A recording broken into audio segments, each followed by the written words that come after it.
Good morning, everyone. So I'm going to take moderator's prerogative to ask something that I've wanted to know for a long time. What's your earliest memory of each other? And then we'll get into the substantive stuff. Talk about personal questions. Steve, we've known each other since high school. We went to Van Nuys High. So did John Postel, by the way, for people who know about the early stages of the net. What's your earliest recollection? So we met in fall of '59, I think. 1959, I should say.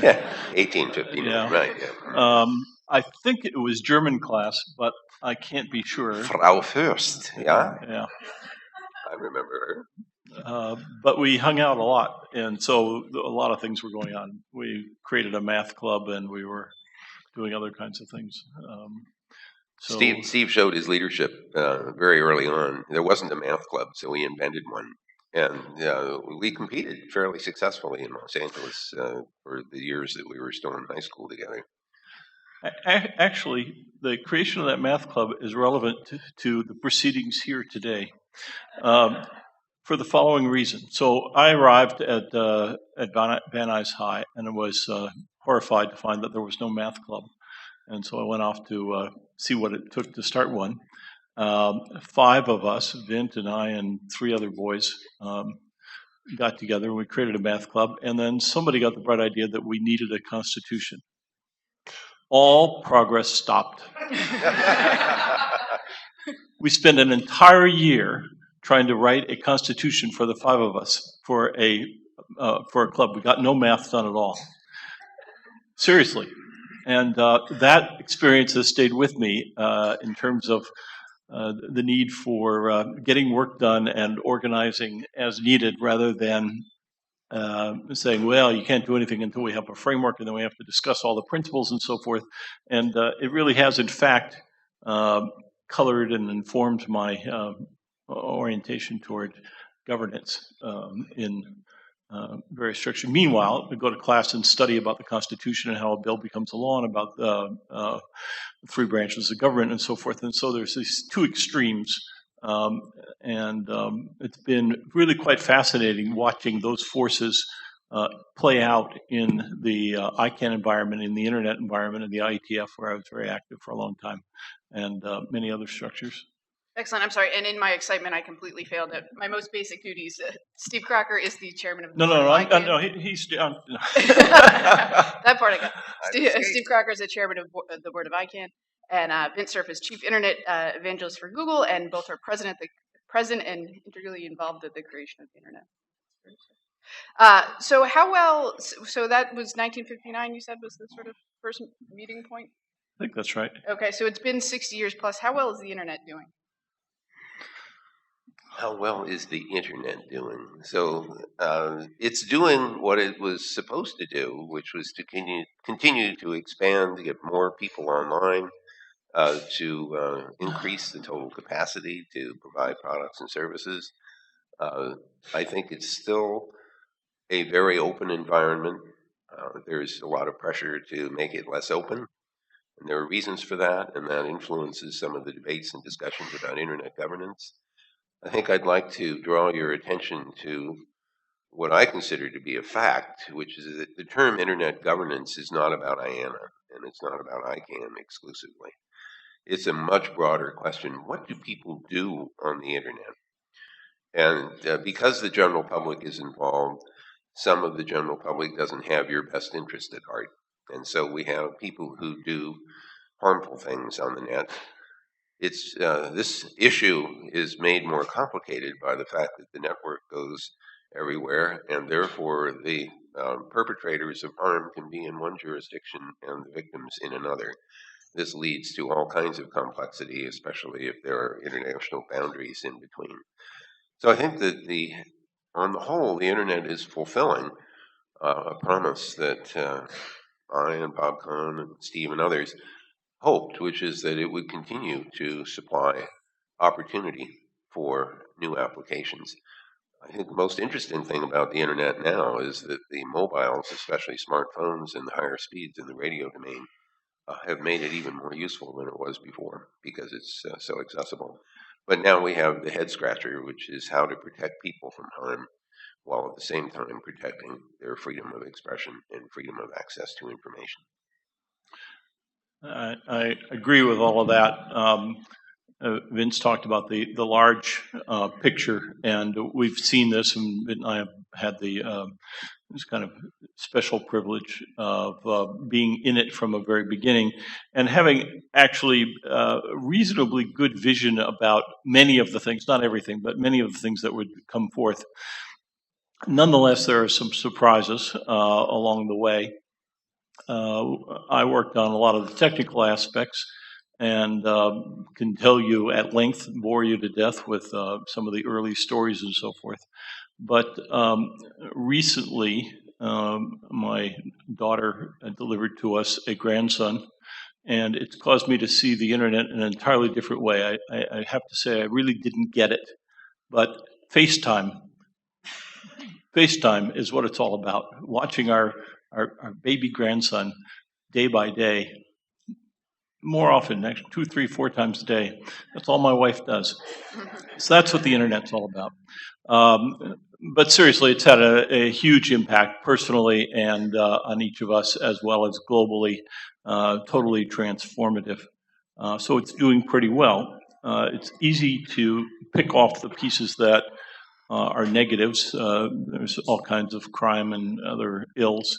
But I think the real problem there is simply that people are involved. If we could get the people out of the system, then we wouldn't have any of those problems. So I do have one other data point.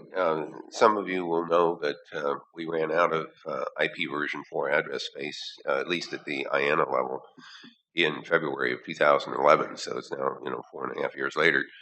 Now all of the regional internet registries have essentially run out of their available supply of 32-bit version 4 address space. We standardized IP version 6, 128-bit address space, way back around 1996. And many of us, including me, thought that it would be instantly obvious that you would want to implement the larger address space to avoid any serious problems in the future. And that didn't happen. It's kind of like the guy that has a hole in his roof and he doesn't fix it when it's raining because it's too dangerous, and when it's not raining, he doesn't bother because it's not causing a problem. So the good news is that there is some significant indication of implementation of IPv6. And it's a little early to say we've hit the knee of some kind of a hockey stick curve, but I am now more positive about it than I have been in the last 19 years or so. So I'm hoping that we'll see those numbers increase. Mobiles and the Internet of Things may accelerate the adoption of IPv6. That doesn't solve all the world's problems by any means, but it would certainly eliminate one source of pressure and complexity because the use of network address translation leads to all kinds of brittle side effects. So anyway, I think that's a good news status on one part of the Internet. Okay. In those early days, internet governance was pretty much a few folks in a room making decisions for how this was all going to work. Was there a vision for how it would scale? You asked whether there was a vision or a hallucination, which is which. Well, you might find it amusing to go through the thought process that led to the 32-bit address space.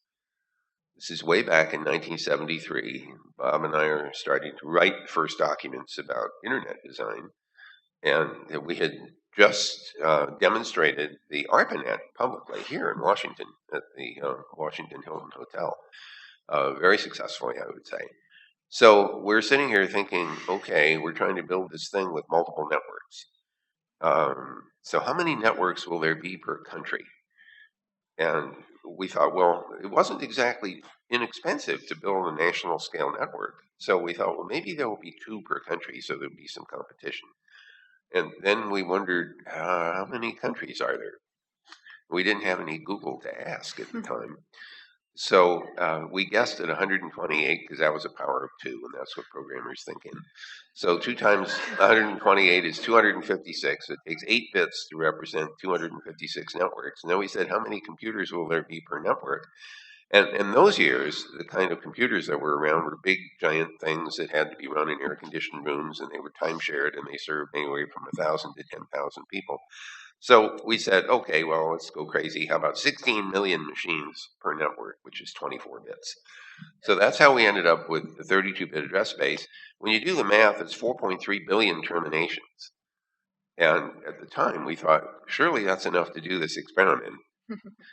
I don't think we anticipated that there would be such a proliferation of networks and devices in the system. But now it's time to move over to IPv6. Thoughts on how you scale the sort of decision-making processes? Oh boy. You went from experiment stage to a real thing. Well, the best way to scale is to remove as many bottlenecks as possible, to have to let 1,000 flowers bloom, and then let competition and not only marketplace competition in a financial sense, but competition of ideas emerge.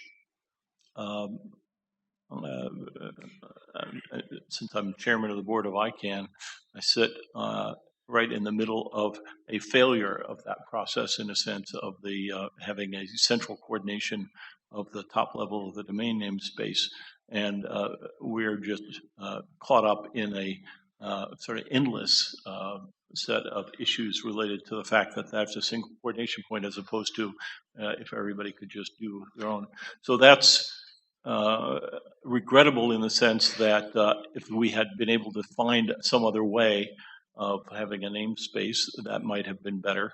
But a coordinated namespace serves a very specific and very helpful purpose. So there's a balance between the technical challenges, what you know how to do, versus how far those take you, and what kind of social and governance and related pressures those bring.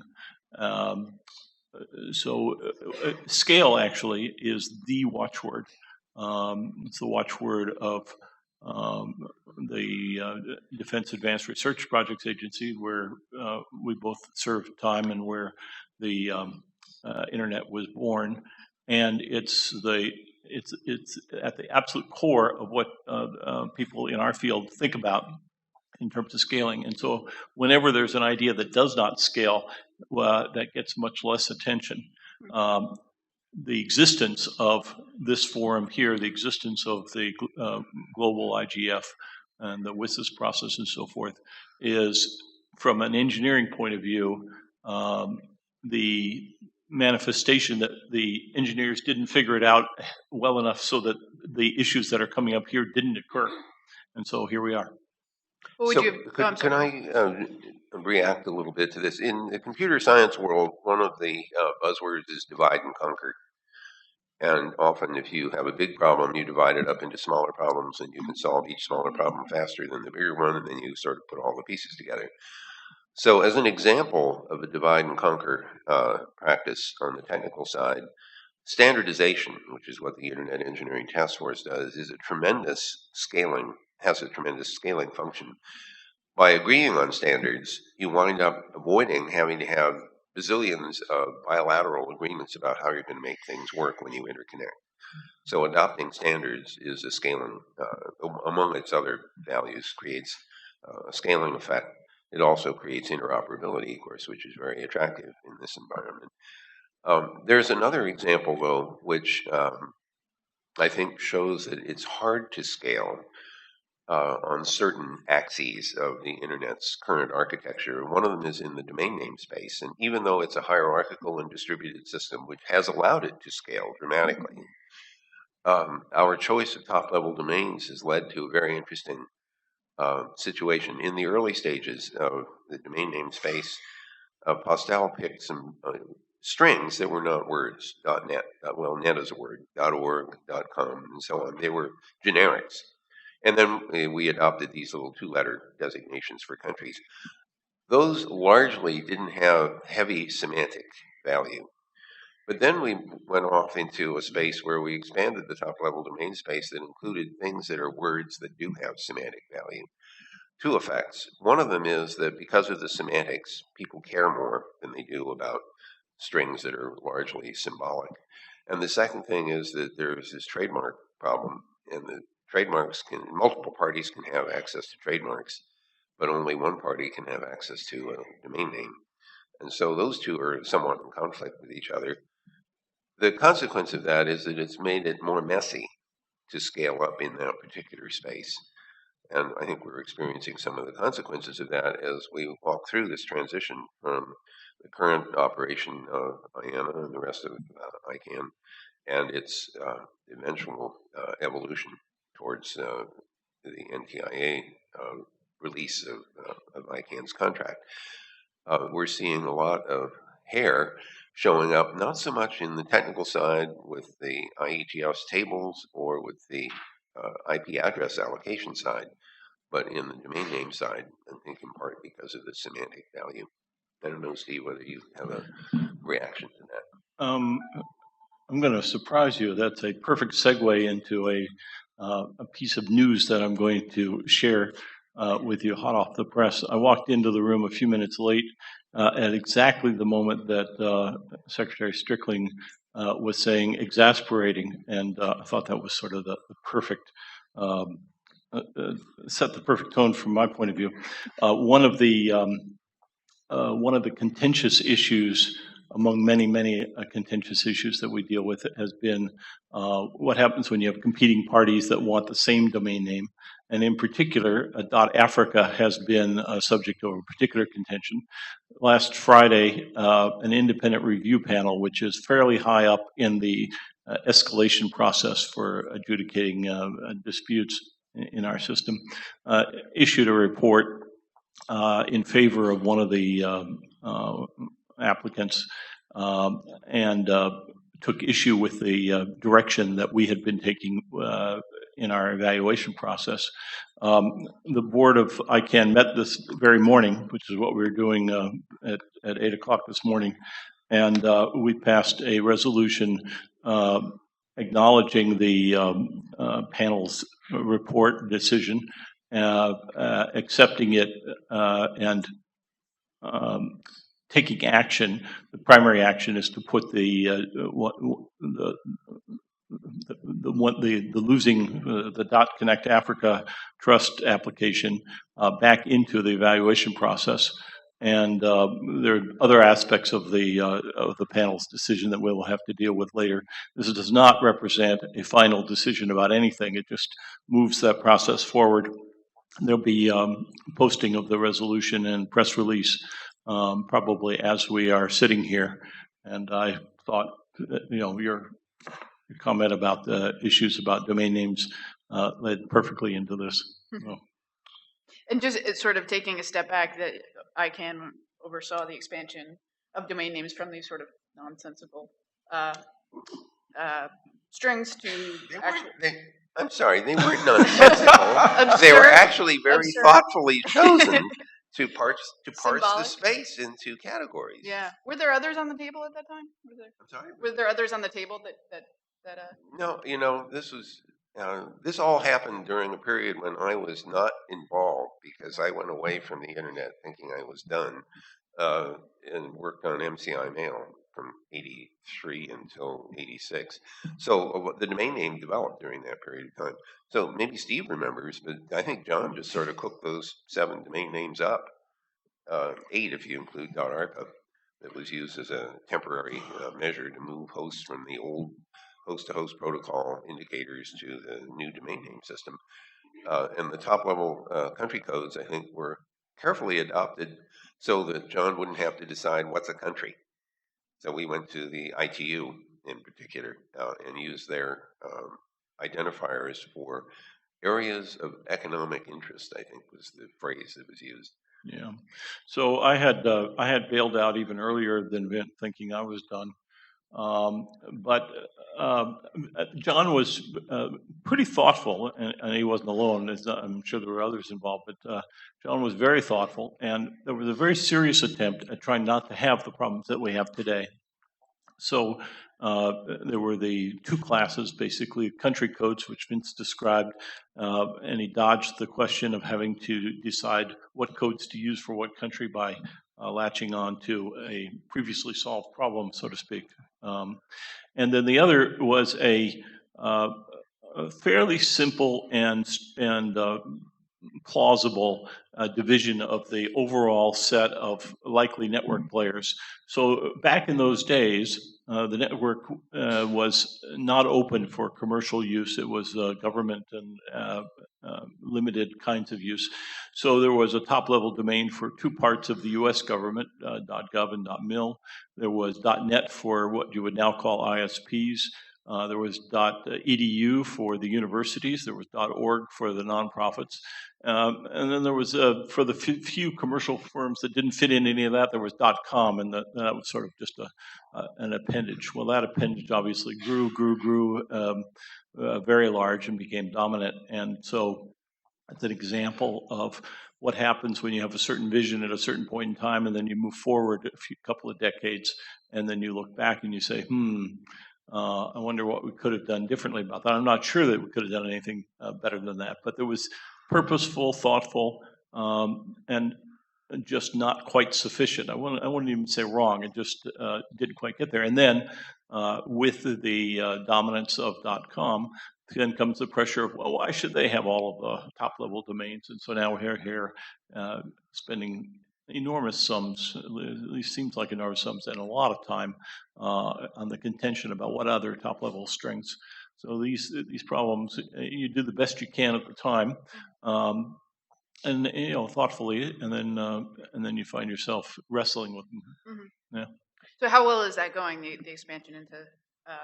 Oh, it's fantastic. No, well, it's going along pretty well. Here's the basic numbers. There was a very long process with some early experiments and then development of processes and principles and so forth that led to a applicant guidebook that was, I think, about that thick. Yeah. And then a opening of a window for application processes with a nominal application fee just to cover our costs, a minor cost of $185,000 per application. We estimated 500 applications would come in. 1,930 applications came in. Those numbers multiplied to around $250 million. Unfortunately, interest rates were low at that time. Otherwise, we'd be having a very nice steady stream income from the cash on hand. Of those 1,930, there were clashes for quite a few strings, and I forget the precise number, but a little bit over 1,400 of those strings were distinct from each other, and so the difference between those two numbers represents the collisions, contentions of multiple parties on that. The application process is fairly lengthy and deliberate, weeding out applicants who are not really in a position to do it, applicants who might not be the kind of neighbors that you'd want to have, room for knocking out names that are inappropriate for various reasons, geographic contention, and a variety of other things. So, including visual confusion, which then opens up another huge can of worms. We are, I forget how many are exactly in the set right now, but I think it's somewhere between 1,200 and the 1,400. About half of those have already gone entirely through the process and are delegated and are up in operation. And we're fairly rapidly moving through the rest. I suspect there will be a modest tail of a handful that will take a long time for various reasons, just as sort of normal whenever you have a varied set of applications that you have to deal with. But that process is moving along. Statistics and graphs and all kinds of reports are published on a very regular basis, I think quarterly, and you can dig in and get all the details of that.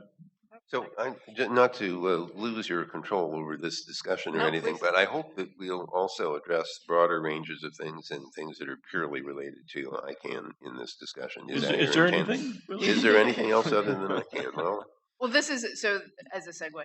The if you are an engineer or the leader of a sort of tech-focused civil society group in, say, Rio or Cairo or Johannesburg, how well do you think you're plugged into the ability to determine the future of the internet from this point out? And that can be sort of an internet governance question, or just a building out the future of the global network. So my first thought is that it's easier to be involved in the internet if you're already on it. And if you're not, then you have to go get on somehow, and that means somebody has to invest in infrastructure. I would argue that the mobile phones with LTE and IP capability, the smartphones, are an enormous stepping stone for a lot of people to participate in the internet. And I'm not suggesting that you could do a good job of editing IETF standards documents with a mobile. Although some of them are getting kind of big, like the Nexus 6-inch thing. But you do have to have access in order to be engaged. And so this is one area where I'm seeing a great deal of investment going on. We're seeing organizations like the World Bank recognizing that investment in infrastructure that would support internet and other communications capability is just as important as building roads and power generation systems or dams and things like that. So on the whole, I think there's a pretty increasing possibility of engagement. Remember, when this thing started, it was mostly a bunch of American engineers supported by the Defense Department. And today, I think you find a very dramatic variation in the participants. Now, that's on the engineering side. When it comes to policymaking, I think it's been harder. And part of that may be because the people who typically come to policymaking activities are not the engineers. They're people who come out of the Foreign Office, for example. And they find it a little harder to argue that they should go to a private sector meeting, like one of the ICANN meetings, than it is to go to something which is considered part of an recognized international organization. So on the policy side, I think it's harder, but I would argue the engineers are pretty well engaged. I don't know, Steve, do you see anything different from that? No, I certainly would have to agree with all of that. I'm thinking about Rio and Cairo and so forth. I think, except for the internet, I would not have been to those places, but now I've been to those places more than once, and there's a huge amount of energy locally within each of those environments and many others around the world. And so you have the mixture of the technical expansion with local governance issues.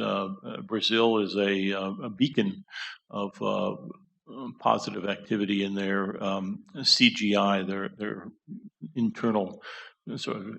Internal makes it sound small. It's actually not so many people at the very top of it, but as a representation across all of Brazil from all the different sectors, government, academic, and technical, and so forth, and is a model that we think is a pretty good model, and are happy to point to it and hope that other countries adopt similar models in terms of having multi-stakeholder governance locally, and that kind of activity is replicable and scalable, and does make it possible to have participation around the world. The challenges for general participation from everywhere, Vint has alluded to, and Larry Strickling alluded to, it takes a lot of work. It's a lot of energy, travel, and hours spent.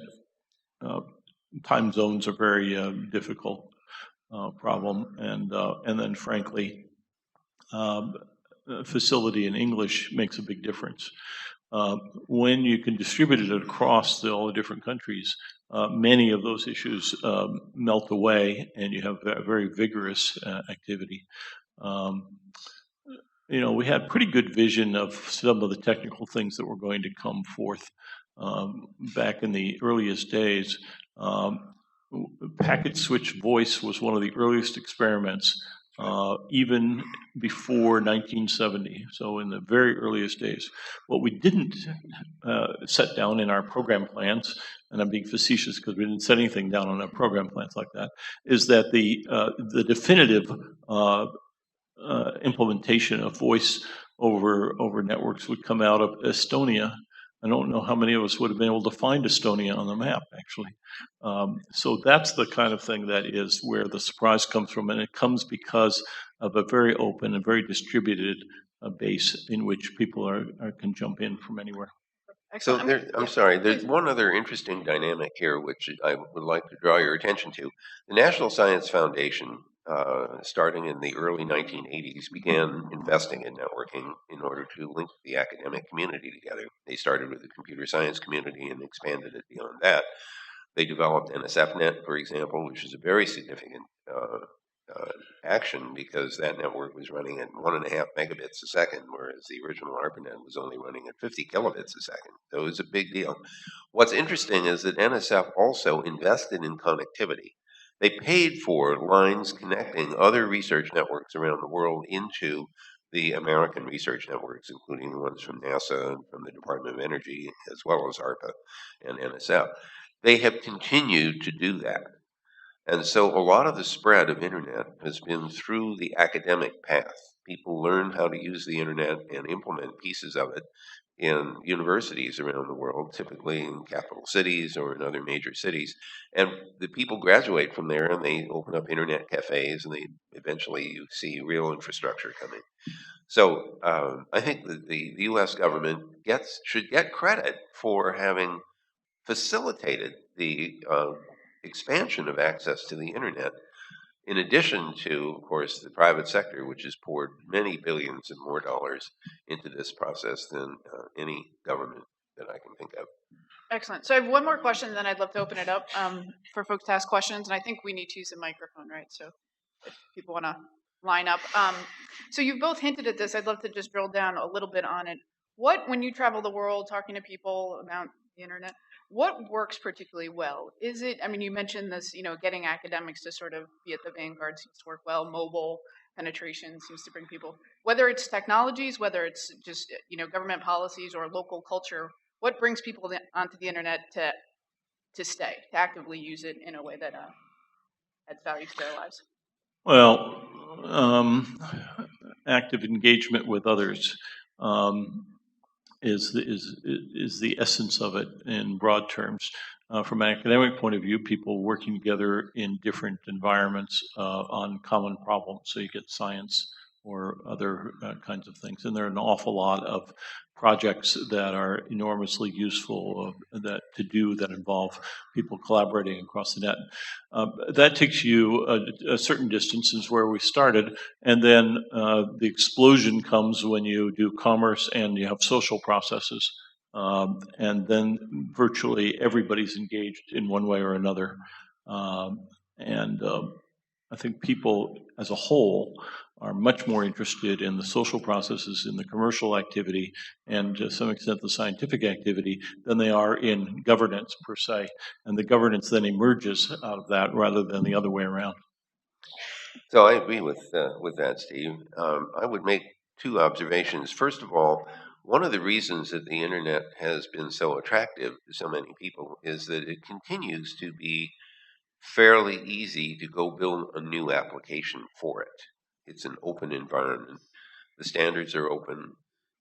For the most part, you don't have to make an agreement with every ISP in the world in order to bring up another application. And that aspect of internet openness, I think, has made it easier for people to come up with new ideas. To give you another example of openness, when Tim Berners-Lee did the World Wide Web design, one of the features of his browser and other browsers subsequently is that if you were looking at the web page, you could ask, how did they do that? And you could ask the browser to show you the source code, the HTML. The consequence of that is that everybody learned from everybody else. And so this sharing of information is what triggered the extraordinary explosion of websites around the world, people wanting to share what they knew without necessarily expecting any compensation at all. So openness has been a really powerful tool. I think the other thing which made the internet such an interesting phenomenon is that the architecture has remained relatively stable. The implementation details have changed, of course, because of higher bandwidth and new kinds of communication media like optical fiber. But the stability of the architecture, I think, has allowed people to rely on the system to behave more or less the way they expect it to. And so what's surprising is the number of applications that are still around that were started very, very early on in the history, even pre-internet. So I'm going to pick on email just as an example. It comes along around 1971, network email. Ray Tomlinson, Bolt Beranek, and Newman figures out he can move a file from one machine to another, and he can make it go into somebody's folder on the other machine, which is sort of like, where does your email go? And he's trying to figure out, how do I distinguish the person's folder account from the host it goes to? And he finds the @ sign, and it's the only symbol on the keyboard that isn't already in use by all the other operating systems. So he picks @ and it sort of had the right user @ host. So what was interesting about the email, though, is that not long after everybody said, wow, this is a nice application, we started to see mailing lists. And to Steve's point, the first mailing list turned out to be SF lovers, sci-fi lovers. I mean, we're all a bunch of geeks, right? We all read sci-fi books, and we're all exchanging ideas about, this guy is good and this guy isn't. That was a social thing. And it happened very, very early in the history of email. The next one that came up that I can remember was called Yum Yum, and it was a restaurant review in Palo Alto, which eventually expanded to broader geographic territory. Those were two very signal examples of why this system had such a huge social component. And although I don't think we could have predicted all the things that have happened, the fact that there was a social element so early on and so obvious, I think, is just an important factoid. Let me build on that slightly. Vint mentioned both the addition of new applications and the stability of the network. So that's pointing to two different parts of the architecture. So the basic architecture has a platform of stability, which is built on principally on the IP layer and TCP on top of that, and then a very deliberate openness to add new things on top, and to also change the bottom layers as the transmission technologies change. I often talk about three kinds of openness. One is the architectural openness. Another is the openness of participation. Anybody's allowed to come in. You don't have to ask permission. And the other is the openness of the information. The point that Vint made about, you can see the HTML source code is part of the much broader texture, that you can see what the interfaces are, you can see the documentation. If you want to know what the documents are, they're documented in RFCs. In contrast, in other settings, you'll be asked if you want to know what the interfaces are, what the protocols are. You'll frequently be faced with, well, why are you asking? Who are you? And it costs you this much to get this documentation, and you have to be part of some organization. That's qualitatively different.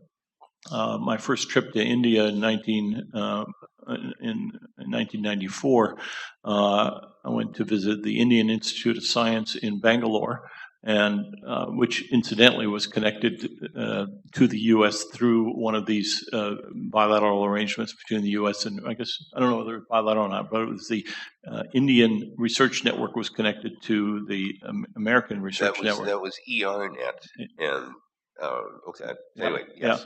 Yeah. And after I gave a talk, I was introduced to a graduate student there who had built a very elaborate and very impressive set of applications. And I asked him how he was able to do all that.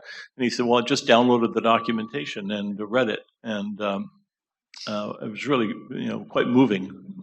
I was just very impressed, even though it was 20 years or so after we had built the basics, and sort of we're just trying to communicate with each other within a very modest set of what seemed like a big set at the time, but a very modest set of American universities and research places. Mm-hmm.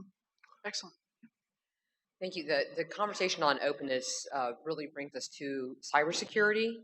And if you guys can comment on how we can keep the open architecture and the beauty of the open structure that you've just discussed, and be able to manage the challenges that we're having right now with the cybersecurity challenges on the internet.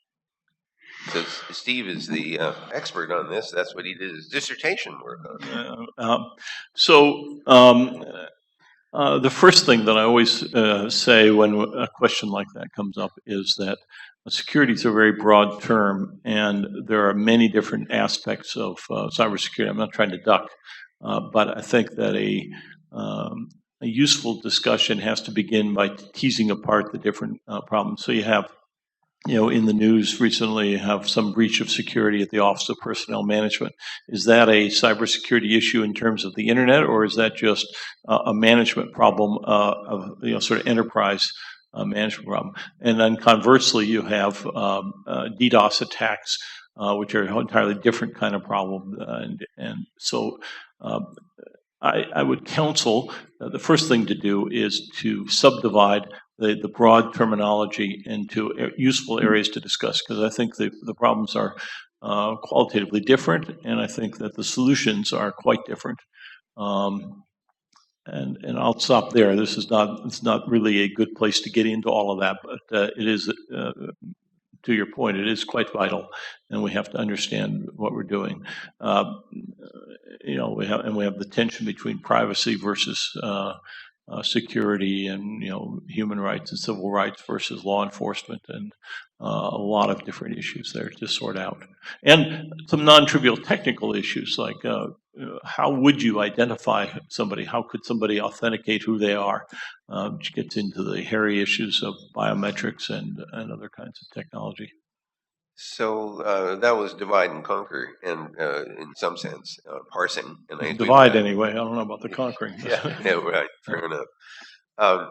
There are things that are being done and can be done to make the system a lot safer, a lot more secure, and a lot more private.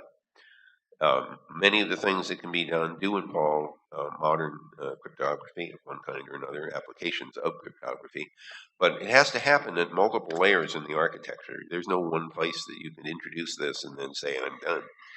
But there's a more fundamental problem. Some of you may have noticed that the Adobe Flash program has been temporarily maybe banned by Mozilla on its browser, Firefox browser, and there are others who are even here at Google. We're sort of being very cautious about that particular program. This is not intended as to poke a sharp stick in the eye of Adobe. These are called zero-day attacks, and they're a consequence of bugs and mistakes that have been made in the implementation, or maybe even in the design of software. The most fundamental problem we have is we don't know how to design software that doesn't have bugs. We just have not figured out how to do that, and that's over 60 or 70 years of sort of trying. The consequence of that is that people will exploit the bugs that they find, and so we're all very excited about open source because you can see what's going on. The trouble with open source is you can see what's going on and exploit things on the basis of what you've discovered. So we have steps. Steve took a very strong initiative on the domain name system to install digitally signed elements in the domain name system in order to protect the integrity of the binding between a domain name and an IP address. And that's been largely successful, although I think we'd like to see more implementation further down the stack. The root is signed for sure, but we'd like to see more. There's still a great deal that can be done and is being done, but this very fundamental problem is still escaping our grasp. I appreciate the nudge. There's an implicit dialogue going on here. Vin talked about we don't know how to design a secure software. We spend as a community, as an entire population, enormous sums on trying to mitigate the effects of bad software. We spend relatively less money on trying to understand how to build good software in the first place. This is the beginning of a long, passionate speech that I will not give here. We can't do justice to it, and it would be a real burden on you in terms of what you expected to cover here. But I think that it would be possible, should be possible, to have a sea change and to have a very different basis, and that's a mission that I'm committed to as soon as I can sort of get this little ICANN problem under control. Have you made that speech even in sort of nascent form elsewhere that people can? Yes and no. I made the speech. I don't know how easy it is for people to look up. It will. I expect to be more visible and more active over time. Okay, excellent. There's one short speech, if you don't mind my preventing you from asking your question, and that has to do with what's called two-factor authentication. Today, people have usernames and passwords. We all know how bad that is. Two-factor authentication generally requires you to have something in addition to the username and password. At Google, we have little devices that you plug into the USB port that generate cryptographic one-time use passwords. There are other kinds of implementations of that. The whole idea here is to protect yourself from somebody who manages to phish or otherwise discover your username and password to still fail to get access to some destination because that party doesn't have the second factor to protect you. So if you're not using two-factor authentication, you should be complaining, pissing, and moaning about that and asking, how come you aren't? Excellent. Your question, sir. And if you, I'm sorry, if you can just give your name and if you have a Yeah, I'm Len relevant Hawes. affiliation. Len Hawes with the State Department Technology Advisor. First of all, I have to thank both of you for providing a platform for my career for about 35 years. So it continues to be interesting, as you know. My question relates to, and it possibly even ties into your scaling idea. As the internet expands into various sectors and the number of devices is going up exponentially, and we're continuously pushing the policy envelope, if you will, with new ideas and technologies. The role of technologists and policymakers as we're training folks through colleges, you both have transitioned at some point from primary technologists, probably more towards spending a lot more of your time on policy than you ever thought you would have to. Do you think enough's being done to get an earlier start, like maybe an undergraduate level of these various communities, to really push the academic nature of how we understand it, whether it's in engineering classes or whether it's in of getting a better basis on this, so we start closing that gap, so that we don't just rely on organically, getting people into these arenas and pulling that stuff together in an earlier phase. Let me give you a perspective from a technologist's point of view. I sometimes trot out what I call the Oreo cookie model of policy development. So I've had to sit through numerous sessions of people making policy, and so these discussions often go astray. And they go astray for two kinds of reasons from my perspective. They either overreach and say, well, we want this, this, this, and this, and it turns out that you can't do all of that. Or they don't see certain possibilities and assume that you can have A or B, but not both, when sometimes you can do better. So you assume a zero-sum game instead of a positive-sum game. So in watching the fine grain of how policies get made, at least in our environment, my thought is have the policy people sort of lay out what it is that they are interested in, then move over and to technical people who can tell you what's feasible and what's not feasible, and sort of lay out the scope, and then turn it back to the policy people to choose where in that space they want to go. The technical stuff, of course, is the sweet filling in the middle of this Oreo cookie model. To your point about education, I think that I haven't gone back to look at what the curriculum is, but it would be interesting for policy people to get an exposure to the technical aspects, and for technical people somewhere along the way to try to understand how policy people frame problems and how to translate those frameworks into the space that they know how to work with, and how to communicate in the other direction, how to the issues that engineering people deal with, technical people deal with, into the policy frameworks. I don't know that I've ever seen a class on the intersection of political science and engineering. It might be kind of fascinating to see what that would be like. So if I could jump in for a moment, thank you so much for bringing that up. With my former president of the Association for Computing Machinery hat on, we've been pushing very hard to get computer science into the high school curriculum. with equal stature to biology and physics and so on, mathematics. It's still a long slog, but I think it's really important. I think no student should graduate from high school without having some exposure to programming. It's not because I think they should all become programmers. It's because they are going to grow up in a world just as you're in now, surrounded by software. And you should understand both the strength and the weaknesses of software. And so I would like kids to at least have experienced this way of thinking and understand that some software may not work the way they expect it to. If you become a policymaker, if you have a little bit of background like that, at least you'll know enough to say, gee, I should talk to the technical guys because I may not understand in some deep way what's possible and what isn't.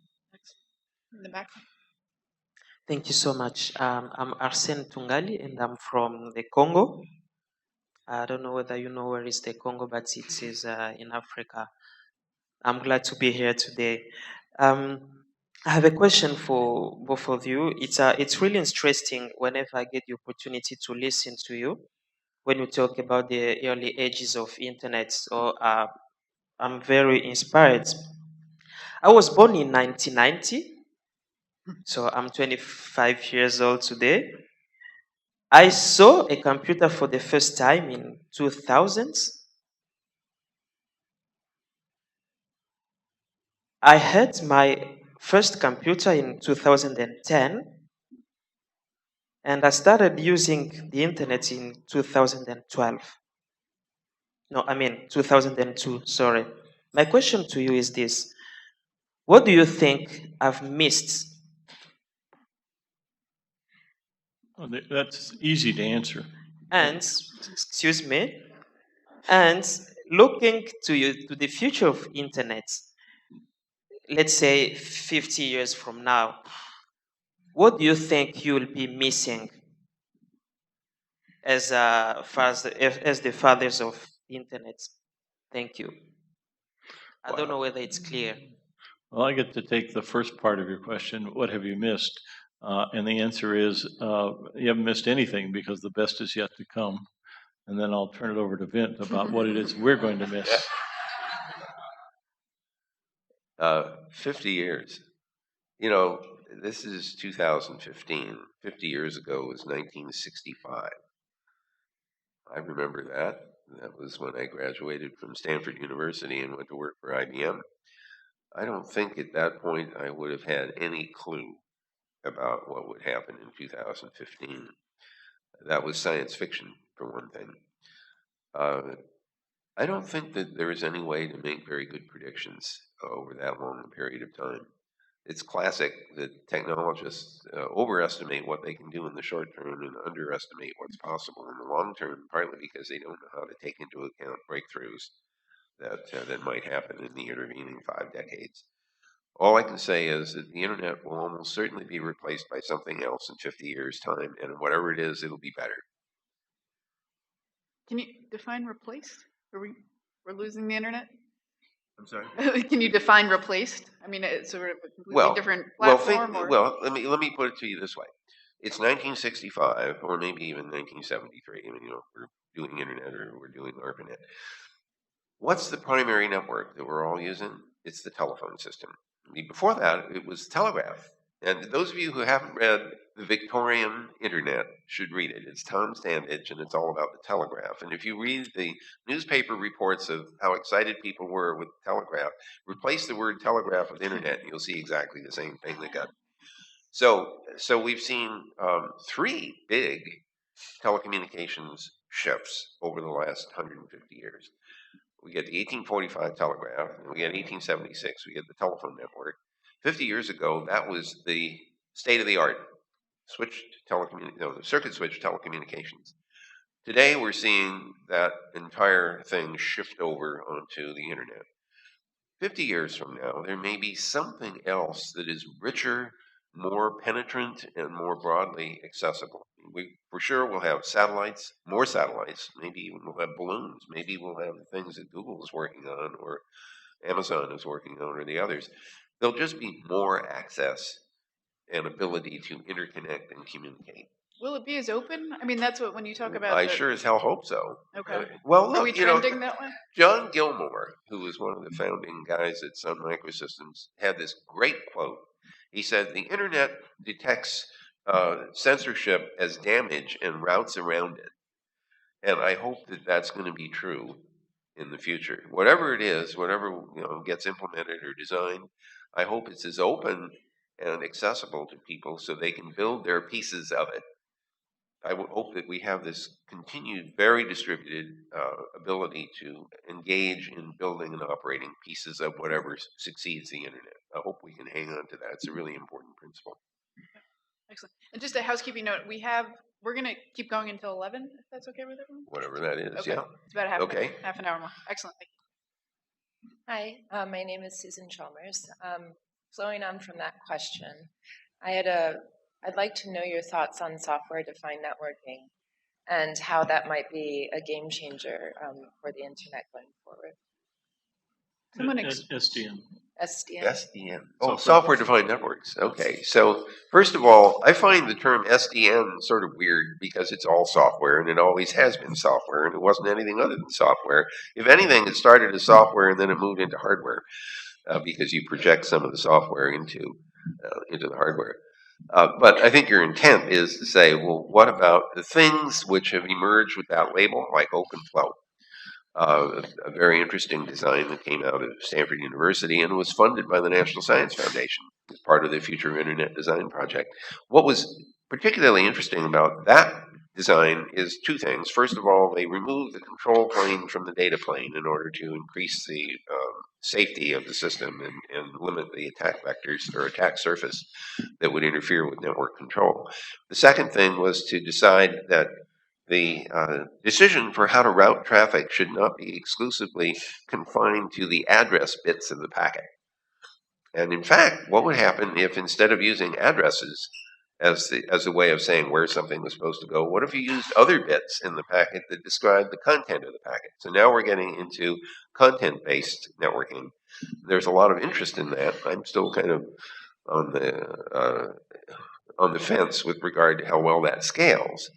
But the basic idea behind that one is that if you say, this is the kind of information I'm interested in, and the routing table will route things that say, I'm this kind of information to you and to anybody else who said I'm interested in that. So there's a richness in the network architectures that are starting to emerge, partly out of the fact that memory is cheap and machines are running faster and you can get away with things now that you couldn't before. And so I'm glad you asked that because it's evidence that there's still a lot of room for exploration of ideas for doing networking differently. Do you have a take on I'm not, that's sufficient, I think. that? Who's first? My name is Ali Akbar Musavi. I'm Iranian, an advocate for internet freedom here in the United States since 2009. So I don't know. My question is about one world, one internet, the term that usually you are using. As you know, China and then Iran are trying to build their own internet. In my country, sometimes they say halal internet, intranet, or national internet, something like many different names. But fortunately, recently, Mr. Shahada from ICANN announced that officially that we got an agreement with Chinese in that regard, that they are going to follow this kind of term that one internet in the world we have also in China. My question is that what happened for that agreement?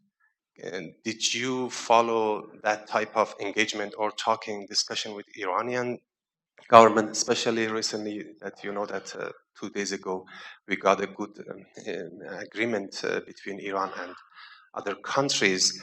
And technically my question is from Mr. Cerf, how that is possible, this dream that some Iranians I hope that you could travel to Iran and talk directly to Iranians in my country and explain to them technically It's very important. Thank you. And also, I would like to thank Okay. ICANN because of the court case that in Washington, D.C. Last year, they tried to freeze the internet asset of whole Iran, I mean, but you rejected. I would like to thank you about this issue as well. Thank you. So, several thoughts. First of all, I think the Iranian situation and the Chinese situation are a little different. And of course, the Iranian situation may change as a consequence of the recent decisions that have been taken. You can always implement internet wrong. In other words, you can do things which are not part of the standard. You can deliberately mess things up. And in China, for example, they are going out of the way to prevent you from resolving certain domain names and making connections in the network. I was there and had a lot of trouble getting to my email because Google is not welcome there. So it's possible to deliberately violate what would normally be considered proper practice and correct operation.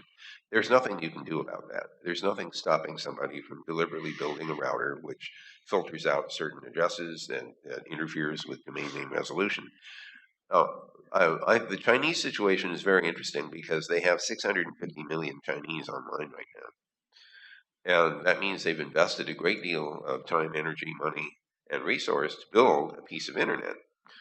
And I think, to be quite honest with you, that over time, they will discover that trying to build this firewall around the country will interfere with their ability to engage fully in the world commerce.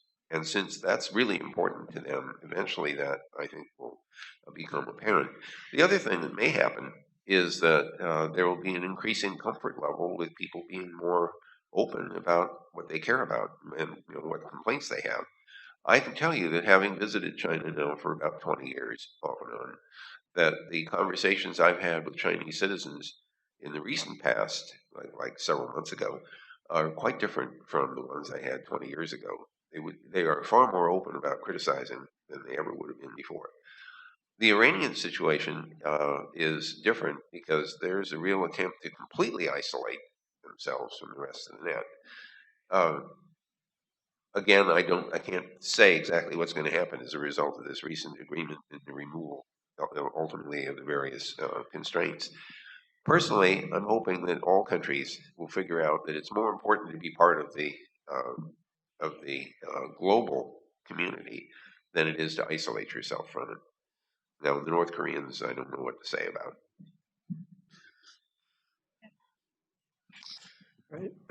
Excuse me. Jeremy Pesner, U.S. General Services Administration.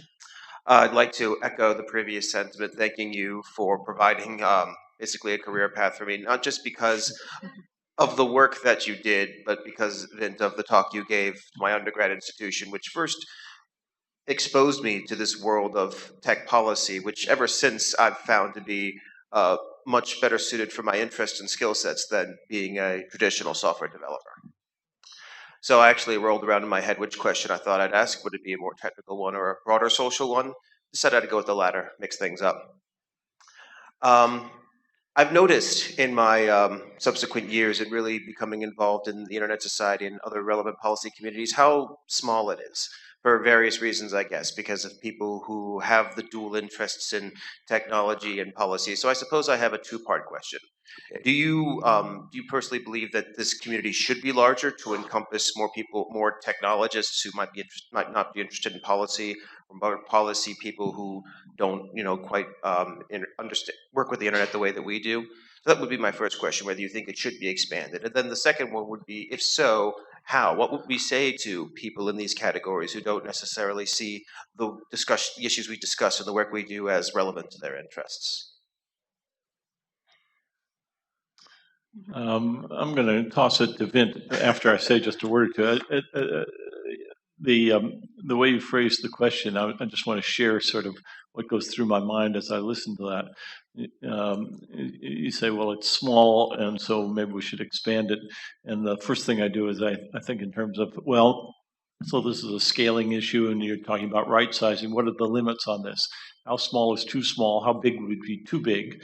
It's easy to imagine that you get everybody involved, and then it's 100% overhead and no useful work gets done, right? So you don't want to make it too big, and on the other hand, if you make it too small, then it gets constricted. So it's interesting to try to find what the balancing forces are as to how you would choose the right size for that. That doesn't give you the answer that you're looking for, but I just wanted to share sort of the way I processed your question as it came in, and then I'll turn it over to Vin to give you a real answer. Optimization question, I understand. So actually, the seeds of answer might be found in the following phenomenon. We do the World Summit on the Information Society. There's all this tension about what's an information society, and everybody points at the internet. Then they point at ICANN, and then we have this Working Group on Internet Governance, which doesn't quite come to a conclusion and leads to the Internet Governance Forum. What happens after that is really interesting because you see a spontaneous growth of national or regional internet governance meetings. They were not created by the United Nations or by the ITU or anybody else. They were spontaneous and they were bottom up. So what this suggests to me is that some of the scaling question will be dealt with by exactly that phenomenon. Groups of people deciding they have common interest in wanting to debate issues. Now, on the tension between policy and engineering, engineering is often easier than policy, and the reason for this is that at least you have some concrete ability to assess how well this design works versus that design. You have some concrete measures. You might implement something and test it and see what you can learn from that. On the policy side, it's harder because it's heavily associated with opinion and judgment and trying to anticipate the implication of choosing a particular policy. Here's where the two communities can really help each other out. The technical guys can help the policy guy figure out whether or not it's possible to achieve a particular objective from the technical point of view. The policy guy may be able to help the engineer figure out what are the social and economic implications of choosing a particular design or another. Now, I will tell you that my ability to figure out what the social and economic implications of various choices are is very weak. I had not anticipated the side effect of charging people for domain names. I mean, it was a very rational decision. The NSF was paying for the domain name system to be operated, and it said, why am I spending research dollars on something which is becoming increasingly commercial? So it seemed perfectly reasonable to say, well, why don't you make the system self-sustaining? You do that by charging people. The side effect of this is twofold. One, of course, is all the complexity that we talked about earlier today, but there's also something that caused the domain name system and the identification system of the internet to fragment. I mean by this that if you have a domain name and you associate web pages with it, for example, and that domain name goes away because you forgot to pay your annual fee, all the things that were pointed to by URLs suddenly don't work anymore. And so we have this fabric which is now brittle because of a charging system that we put in place for perfectly good reasons. And so there's an example of a policy outcome that wasn't obvious to me anyway. It might have been obvious to other people. So this is a place where we need to help each other out. Thank you. First, Hi, I'm Norman from Tech Change. I also want to echo the thank you for this talk and everything. And I realize my question is actually a little similar to this question about sort of one internet and one world. I'm perhaps a little more interested on the sort of governance side, where it seems to me that there are issues both on being sort of too open and sort of too closed. You have things like mesh networks, where people fear some of the regulations to try to localize sort of content in the internet. And so I'm really interested in how governance, sort of some of these issues like sort of censorship and localization will work sort of going forward with the future of the internet. Will this perhaps lead to separate systems, or do you think that those would try to come together and merge, and do you think the internet, especially as technology changes, will sort of remain the one holistic internet that it is? There's always tension. Anytime you attempt to impose censorship, there's going to be back pressure. Any of you who know the history of the Soviet Union will remember the samizdat, which were essentially carbon copies of things that were passed around surreptitiously to get around the fact that the government didn't want certain people to see certain things. My guess is that no matter what you try to do on the censorship side, there will be technical attempts to bypass that. It's very common in China for people to use virtual private network tunnels to get out of China, and they're discovered. The tunnels are shut down, and they open up new ones. It's whack-a-mole. So I am persuaded that in the long run, openness and freedom of expression is inescapably going to win. Although not every time, there will be successful suppression, but it won't be uniformly successful over the long run. So is the idea then, if the internet remains open, then theoretically, the will to have everything be part of the same system would prevail? I don't think that it's trying to separate this into multiple systems. This is fragmentation. And, frankly, the original design of the internet was that everything should be able to talk to everything else. We didn't have firewalls. We had none of that. And it was only when the internet started showing up in enterprise situations where you had a company that had a bunch of computers and they didn't want somebody from outside getting access to those computers that this firewall notion started to pop up. It was an enterprise notion. In the academic community, of course, you wanted to communicate with everybody. That was the whole idea. That's why the network was built in the first place. So you discover that in different contexts, you wind up wanting to protect things in various and sundry ways. With the Internet of Things coming, I think we're going to shift back to a somewhat different environment where every device has got to figure out how to defend itself. And it's going to have to decide, do I really want to talk to this other thing that's trying to communicate with me? So we're going to have to design a way for these little edge devices to decide, should I or should I not engage in a conversation? And it's got to be a fairly strong authentication mechanism. You don't want some random guy controlling your heating, ventilation, air conditioning, or your security system. And so I think we're going to find ourselves pushing in the other direction now, where every device has to be carefully crafted to make sure it only talks to things that it's supposed to talk to. Thank you. Back there. Oh, somebody's keeping track of time, right? Oh, yes. Yeah, okay. It's 10:45. Hi, Benny. Hi, Vint. Happy to see that you're feeling better today than yesterday. Vint was pretty sick, and that's the first time I've seen him sick in 20 years. So I was really worried, but now I'm fine. Thank you. I'm Benny Markowski. I'm ICANN's Vice President for UN Engagement based in New York. And both of you talked about these abbreviations, WSIS and IGF and WIGIC and stuff like that. But what I really think, and I'm sitting next to a diplomat from the UN in this session, and I'm really fascinated by the way you presented the history of the internet, and thank Nancy for all the early questions which kind of brought the discussion into place. Do you think that at some point you might consider talking to the UN diplomats? Because this is some of the things that they really need to hear, like why the internet is what it is today, and why the design was intended to actually kind of, you just said, no firewalls, everything should talk to everything. So I have a set of slides which probably date back to 1997, maybe even a little before that, called Internet 101, which I used to present to a number of diplomats at the United Nations. And so the answer is, if you thought that was a useful thing to do, I imagine several of us could be persuaded to do that again. Yeah, thank you. I will work on that. Thanks.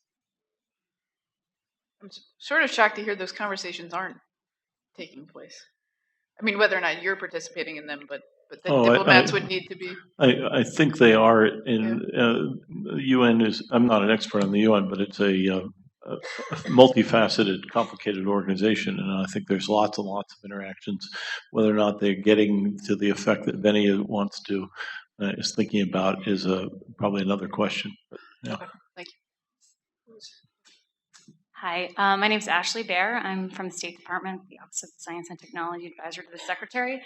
And I wanted to follow up on your comment about incorporating computer programming into high school all the way through, just like reading, writing, and math, because it's such a big part of our world right now. And it got me thinking about stakeholders and groups that we know are really underrepresented in these fields in computer programming, such as women and certain minority groups. And I was wondering if you've been involved at all in thinking about how we can make headway on improving inclusiveness. Oh, I missed the tail end of your question. Your voice tailed off a little bit, and my hearing is no longer, well, it never was very good. But anyway, just repeat the tail. Make progress on what? Improving inclusiveness. Inclusivity of groups that are currently underrepresented in the field of computer programming, as valuable stakeholders that, unless they have a role in participating in these parts of our world, their representation will be counted. Let me just pick one portion of that sort of broad space. There's been over the years a lot of focus in the computer science education community, a question about gender balance, about women participating. There was some first-class work at Carnegie Mellon University, and I think in collaboration with Harvard and others, on trying to understand what the barriers were in practice for women in computer science, and some modifications to the curriculum and to the admission process, specifically aimed at trying to overcome those things.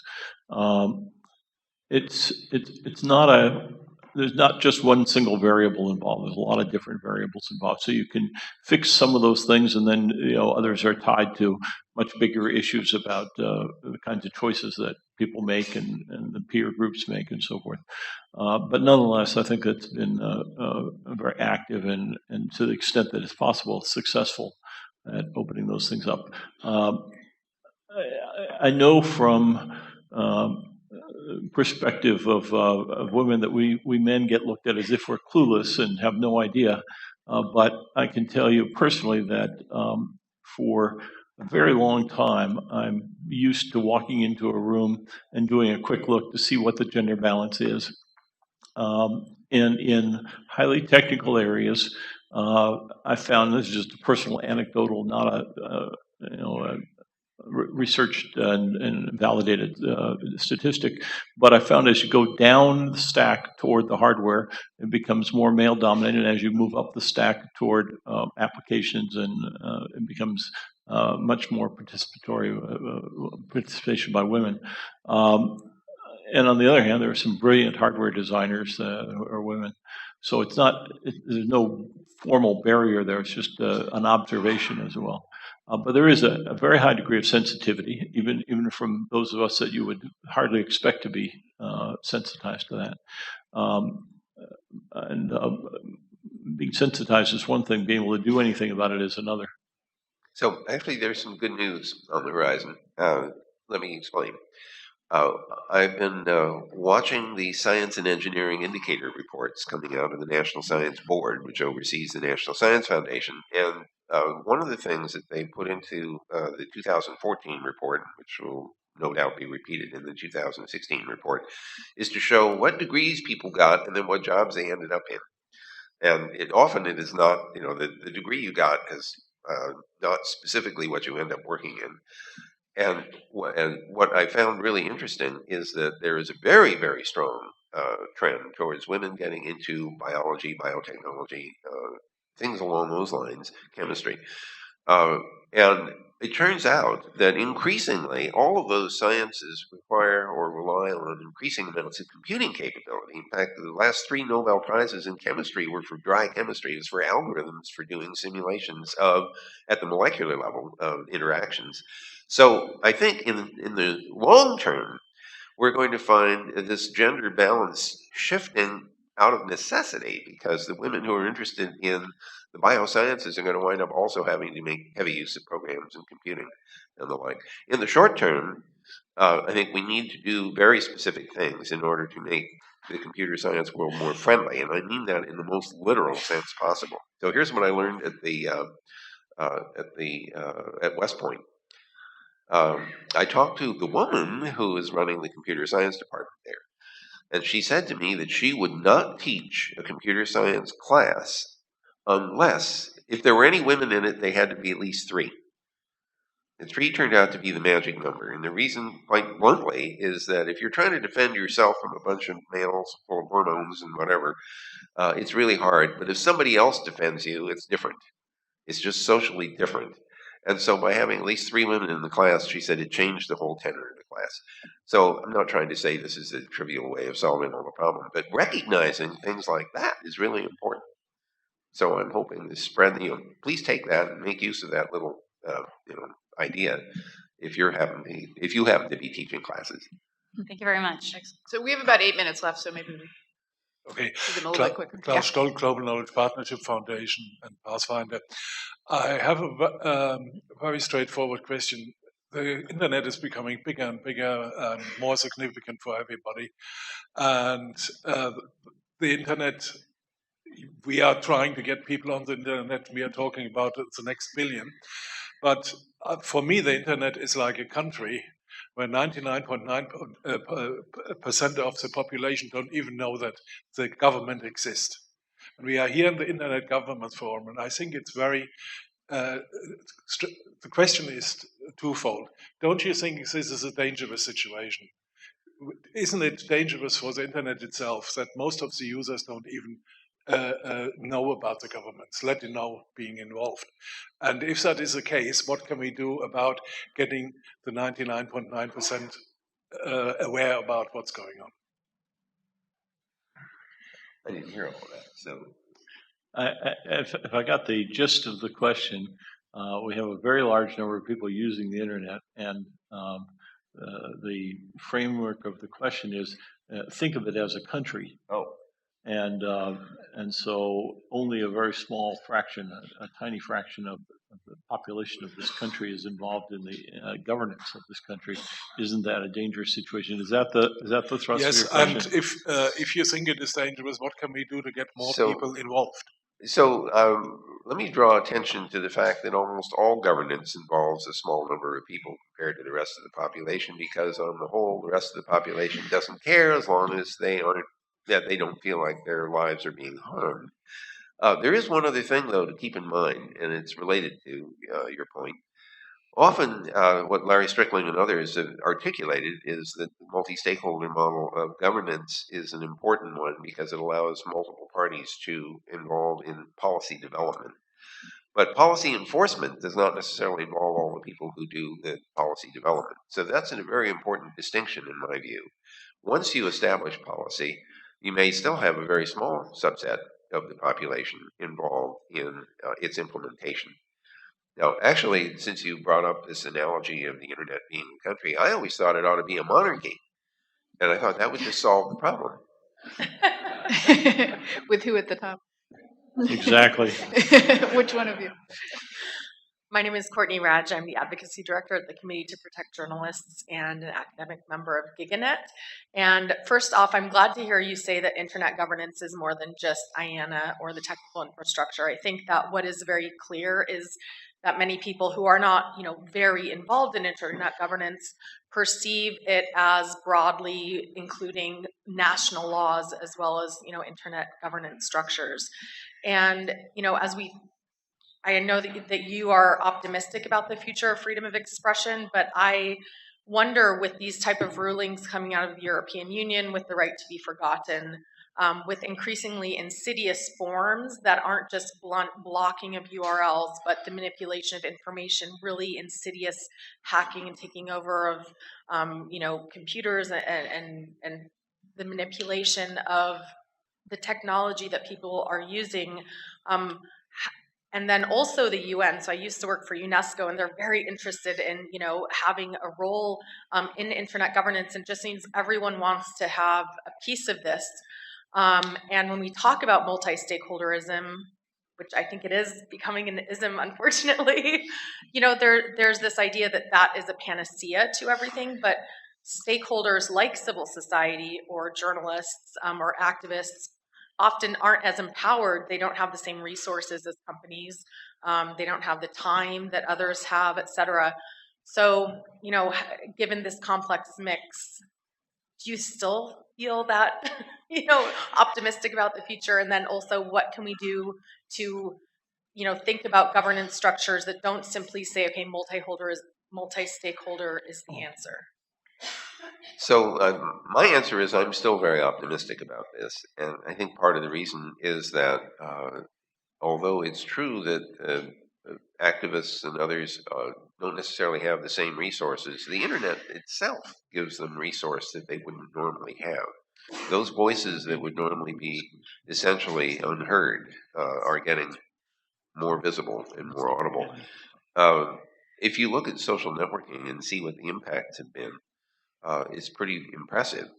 Now, at the same time, I think it's very important to recognize that social activism doesn't necessarily produce a result that you will be happy with. To give you a concrete example of that, look at Tunisia and Egypt and some of the other, Arab Spring countries that have had many ups and downs and reversals, despite the fact that there was this great feeling of power that, we deposed an administration that we didn't like. And, so, aren't we proud of ourselves, and look how great social networking was.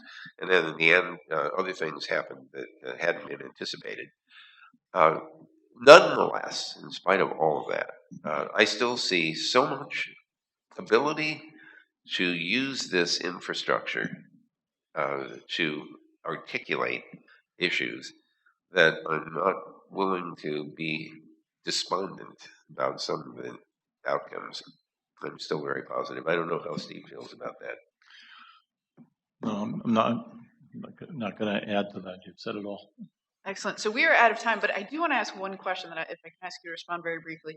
If you walk down the street, we're on campus at GW here, you're going to see everyone on their cell phone online, everyone on their laptop sitting in their quad online. How does that feel, knowing that you built that thing that's connecting the world? Well, I didn't invent the mobile, or that. In fact, my good friend Marty Invented Cooper the magic, invented the mobile. magic inside. No, I think. Well, look, this is a tool. It's sort of like a road system. I'll tell you how I avoid culpability. I think of this as having designed a road system, and other people design the cars, and other people design the build and decide where to put buildings on the side of the road system. So I don't want to take responsibility for everything everybody does on the net. You learn this very early on if you have kids. You don't take, you learn not to take too much credit when they do well, so you don't have to take too much blame when they don't do well.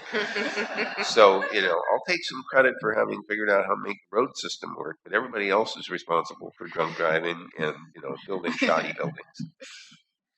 Let me echo that. It's a question that does, in fact, come up both from inner thoughts and from people asking that sort of question. My personal reaction is a similar sort of detachment of feeling less responsible, both for the blame and the credit, but more a sense of real excitement and privilege for having been able to see from a front row seat, so to speak, all that development and to be participating. So it's been an extraordinary ride, but it stopped short in a very firm way, exactly the way it's been described, of saying, well, I did this, or everybody owes me any kind of thing. That's just not where it is. But it has been a really quite exciting ride, and I look at my children and think about what experiences they're going to have and whether or not they're going to have, in their own ways, similar kinds of experiences. I hope they do. Excellent. Thank you both so much. This has Yeah. been great. Thank you. Thank you all.